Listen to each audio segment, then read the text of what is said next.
আওয়ামী লীগ কেমনে ফেরার পরিকল্পনা করছে এবং কেমনে ফেরার কাজ অনেকটা আগায় ফেলছে সেইটা নিয়ে আজকের আলাপ।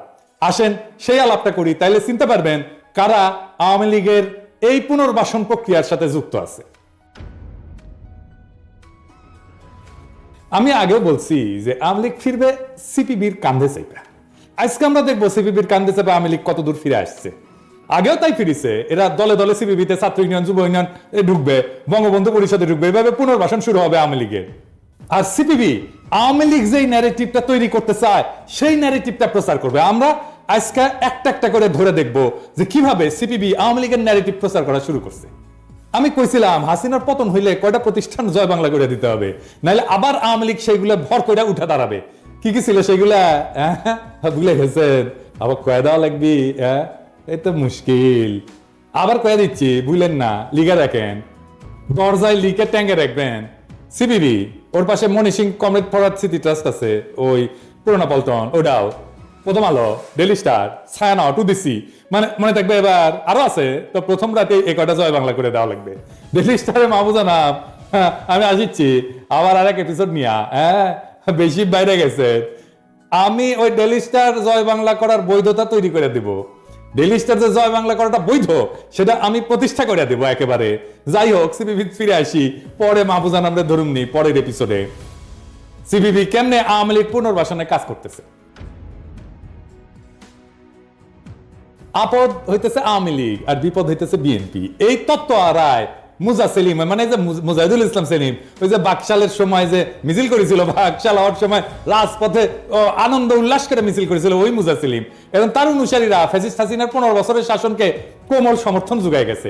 দেশের সেই মহাদুঃসময়ে এই ডাক্তার দিবালোক সিংহ, অধ্যাপক এম এম আকাশ এবং রুহিন হোসেন প্রিন্সদের সঙ্গে মোটামুটি সমঝোতা কইরা ফ্যাসিস্ট আওয়ামী লীগের সাংস্কৃতিক ফ্রন্ট হিসেবে রামানুসারী বাম রাজনীতি চালাই যেতে রণ সেলিমপন্থী গ্রুপদের খুব একটা অসুবিধা হয় নাই। এই এম এম আকাশের বিরুদ্ধে দ্বারাই কিন্তু আমি সিপিবি থেকে বহিষ্কার হই। জানেন এটা? জানেন না? সে যুগান্তরে লিখেছিল, এটা বিশাল লেখা। আবার মুছে ফেলিছে, মানে অপরাধী যেরকম অপরাধের চিহ্ন মুছে ফেলে না, ইনকে করে এম এম আকাশ যেটা লিখেছিল সেটা মুছে ফেলিছে। তো মুছে ফেললে কি হবে? আমার কাছে তো প্রিন্ট ভার্সন আছে, কি লিখেছিল দেখেন। তবে ঘটনা যাই ঘটুক, প্রগতিশীল মুক্তিযুদ্ধের পক্ষের শক্তি এক্ষেত্রে যা করণীয় সেটা হচ্ছে 1971 সালের পরাজিত প্রতিক্রিয়াশীল সন্ত্রাসী শক্তিকে যদি আওয়ামী লীগ রাষ্ট্রীয় বল প্রয়োগ করেও দুর্বল এবং নিঃশেষিত করতে পারে, তাতে বাগড়া না দেওয়া। বুঝতেছেন তো? মানে আওয়ামী লীগকে, জামাত শিবিরকে নিশ্চিহ্ন করে দেওয়ার জন্য বৈধতা দিছে এই এম এম আকাশ লিখা। এই এম এম আকাশের বাংলাদেশে থাকার কোনো অধিকার আছে? রাজনীতি কথা বাদ দেন, বাংলাদেশেও কেমনে রাজনীতি করে, ও কেমনে শিক্ষকতা করে, ও কেমনে বাংলাদেশে ঘুরে বেড়ায়। এই এম এম আকাশ কি ভয়ানক কথা বলছে! কি আওয়ামী লীগই কথা বলে নাই কখনো, নিঃশেষ করে দিতে বলছে রাষ্ট্রীয় শক্তি ব্যবহার কইরা। এই বদমাইশ গুলো ভালো মানুষের মুখোশ পইরা রাস্তাঘাটে ঘুরে বেড়ায়। মরহুম হায়দার আকবর খান, রনোয়ার সেলিমরা চাইছিল সিপিবির গণসম্পৃক্তি বাড়ায় ফ্যাসিবাদের সাথে দূরত্ব তৈরি করতে। এর বিপরীতে এই দিবালোক সিংহ, এম এম আকাশ আর প্রিন্সরা ফ্যাসিবাদী সরকারের গণবিচ্ছিন্নতা ভীত হইয়া দরকে আরো ইসলাম বিদ্বেষী নীতিতে সংহত কইরা রাষ্ট্রীয় প্রহরার নিরাপদ আবরণে আশ্রয় নিতে চাইছিল। আর এটা করতে গিয়া তারা এসবি, এনএসআই, ডিজিএফআই, র এর নানান রিপোর্টের উপর ভিত্তি কইরা দলীয় নীতি প্রণয়ন করা শুরু করছিল এবং গোয়েন্দা রিপোর্টের উপরে ভিত্তি কইরা সিপিবির দলীয় পত্রিকা একতায় প্রচারিত হইতেছিল ফ্যাসিবাদ অনুরাগী নানা ধরনের তথ্য, বিশ্লেষণ, বিবরণ, ব্যাখ্যা, বিবৃতি। দেশব্যাপী গণ অভ্যুত্থান চলাকালে পুরো জুলাই মাস এবং আগস্ট মাসে 5 তারিখ পর্যন্ত সিপিবির পত্রিকা একতা সংগোপনে এবং নীরবে তাদের গণবিরোধী এবং নিন্দনীয় অপকর্ম চালাই গেছে। আমরা এই বিষয়টা নিয়ে পরে আসবো, একদম ধরে ধরে দেখাই দিব একতার রিপোর্ট দেখা কিভাবে সে এজেন্সির রিপোর্ট ছাপিছে। ওই পরিস্থিতিতে গণ অভ্যুত্থানের আশঙ্কায় ভীত হইয়া মুজাহিদুল ইসলাম সেলিম 28শে জুলাই, মানে খুনি হাসিনা পালানোর মাত্র 1 সপ্তাহ আগে একতার সম্পাদনা পরিষদ থেকে পদত্যাগ করছিল গণরোষ থেকে বাঁচার জন্য। এই প্রিন্স, আকাশ আর দিবালোক সিংহের আক্রমণে সিপিবির নেতৃত্বের মূলধারা থেকে ছিটকে পড়া মুজাহিদুল ইসলাম সেলিমের অনুসারীরা দেশের বাস্তব পরিস্থিতি কিছুটা বুঝতে পারছিল। মাঠের রাজনীতিতে যুক্ত থাকার কারণে আর কি, ওরা মাঠের রাজনীতির কিছুটা হলেও যুক্ত থাকে। জনগণের মধ্যে যেটুকু কাজ আছে সিপিবির, সেটা এই মুজা সেলিমের অনুসারীদেরই। এর ফলস্বরূপ সীমিত সাংগঠনিক সামর্থ্য নিয়ে তারা গণ অভ্যুত্থানে অংশ নেয়। এতে গণহত্যাকারী খুনি হাসিনার পতনের পর অন্যান্য বাম কমিউনিস্ট পার্টির অফিসগুলো গণরোষে আক্রান্ত হইলেও সিপিবি কিন্তু তখন রেহাই বা নিষ্কৃতি পাইছিল। ওয়ার্কার্স পার্টির অফিস জ্বালাই দিছে, জাসদ অফিস জ্বালাই দিছে। আমি পই পই করে সিপিবির অফিসটাও জয় বাংলা করে দিতে বলছিলাম, কিন্তু করে নাই। ওই কারণেই আর কি, মানে এই গণ অভ্যুত্থানে তারা অংশ নিছিল, ওরা যায় দেখছে যে এই লোকগুলো তো আমাদের সাথে রাস্তায় ছিল, রাজপথে ছিল, ওরাই রক্ষা করেছিল কিন্তু সামনে দাঁড়ায়। কিন্তু ওই আন্দোলনের সময়ে সিপিবির মূল ধারা, মানে যেটাকে আমি কইতেছি এই যে দিবালক সিংহ, এম আকাশ এবং প্রিন্সদের নেতৃত্বাধীন অংশ তখন গণ অভ্যুত্থান বিরোধী অবস্থান নিয়েছিল। আর এখন তারা ধর্মীয় মৌলবাদ, ইসলামিক শক্তির উত্থানের অজুহাত সামনে না খুনি শেখ হাসিনা এবং ইন্ডিয়ার প্রতি সহানুভূতিশীল আইন গ্রহণ করছে, যেন গণবিরোধী আওয়ামী লীগের কোমল একটা আশ্রয়স্থল হিসাবে দলকে পুনর্গঠিত করতে পারে। তারা এই সমস্ত কমিউনিস্ট নীতিভীতি বার্তা দিয়ে একটা ব্যাপক ভিত্তিক প্ল্যাটফর্ম তৈরি করতে যাচ্ছে, যেন আওয়ামী লীগের এই ফ্যাসিস্ট গুলা আইসা এখানে ভিড়তে পারে।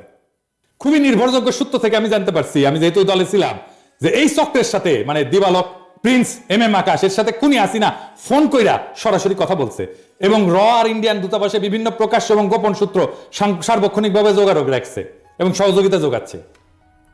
এই প্রভাবশালী মহলগুলা সিপিবিকে অন্তর্বর্তীকালীন সরকারের সঙ্গে যোগাযোগ রেখে টিকে থাকার পরামর্শ দিচ্ছে, যেন আগামী জাতীয় সংসদ নির্বাচনে সিপিবির নেতৃত্বাধীন বাম এবং কমিউনিস্টদের এই ছোট্ট গ্রুপটাকে আওয়ামী লীগের গোপন প্ল্যাটফর্ম হিসেবে ব্যবহার করা যায়।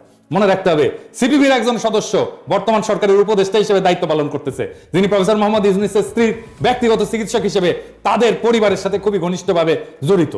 এই যে বিধানচন্দ্র রায় আমাদের সাথে রাজনীতি করছে, ছাত্র ইউনিয়ন করেছে, জায়গা মতো ঢুকে পড়িছে। হ্যাঁ, সিপিবি কামাল, প্রফেসর ইউনূস বুঝেন নাই কারে ঢুকাইতে কারে ঢুকাই ফেলিছেন।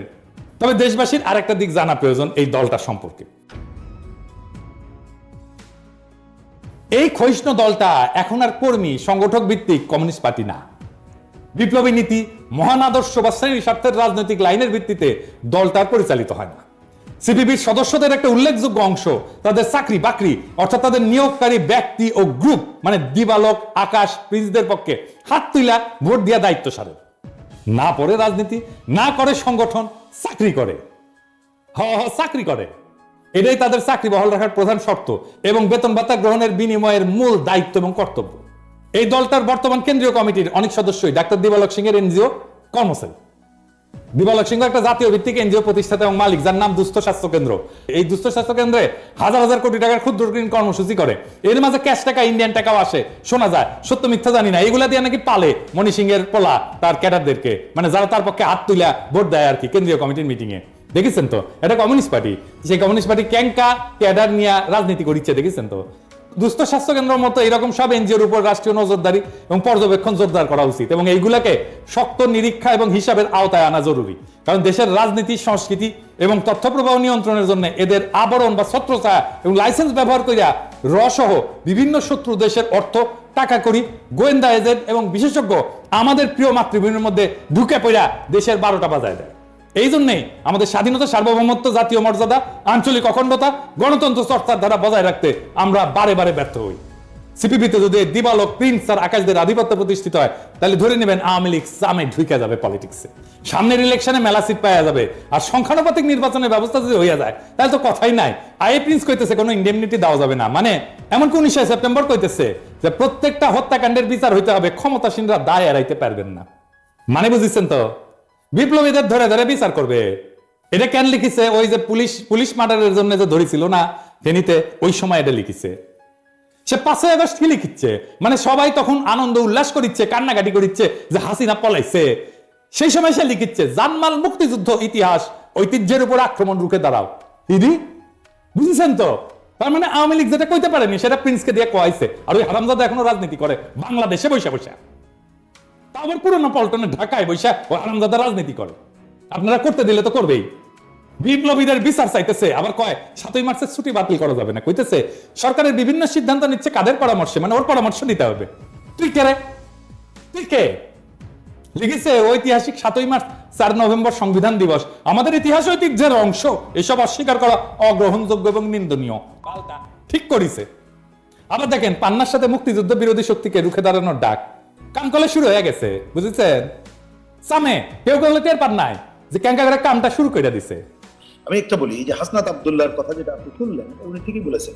তিনি আমি একটা কথা তাকে বলবো, তিনি যদি কেউ বলে থাকেন যে 72-এর সংবিধান আওয়ামী লীগের, আমি তাদেরকে অনুরোধ করব একটু বাংলাদেশের ইতিহাস পড়ে দেখার জন্য, পর্যালোচনা করার জন্য। কারণ হ্যাঁ, নির্বাচিত যারা হয়েছিল আওয়ামী লীগের, তাদেরই তো দায়িত্ব ছিল, কিন্তু এটা আওয়ামী লীগের বলা উচিত। এইখানে আমরা বলেছি যে এর অনেক অসম্পূর্ণতা আছে, তারপরেও আমরা মনে করি ভিত্তিটা ঠিক আছে। সুতরাং এটা আওয়ামী লীগের না, এটা মুক্তিযুদ্ধের মধ্যে দিয়ে অর্জিত। মুক্তিযুদ্ধের চেতনা ফেরি করা শুরু হয়েছে। দেখেন কয় আওয়ামী লীগ মুক্তিযুদ্ধকে ব্যবহার করেছে, বঙ্গবন্ধুকে ব্যবহার করেছে, ওরা নাকি মুক্তিযুদ্ধের ধারায় ফেরাবে দেশকে। দেখেছেন, শুনেছেন, শুনেন। এই বাংলাদেশকে মুক্তিযুদ্ধের ধারায় নিতে পারি নাই। কদিন আগে যারা ক্ষমতায় ছিল তারা মুক্তিযুদ্ধকে ব্যবহার করেছে নিজেদের স্বৈরাচারী ক্ষমতা পাকাভুক্ত করার জন্য। তারা বঙ্গবন্ধুকে ব্যবহার করেছে তাদের স্বৈরাচারী ক্ষমতা পাকাভুক্ত করার জন্য। এইটা আমরা হতে দেব না।